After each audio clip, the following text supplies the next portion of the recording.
Alam mo yung Ferris wheel, parang love life mo din. Yung feeling na sa una makakaramdam ka ng saya.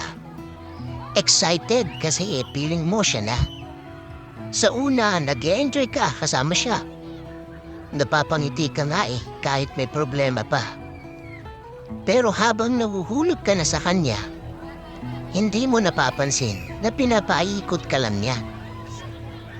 Na kapag napagod na siya at makahanap ng iba, ibababa ka rin at magsasakay naman ng iba.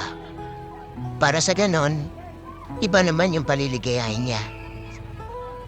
Ferris wheel lang yan ha, walang personalan.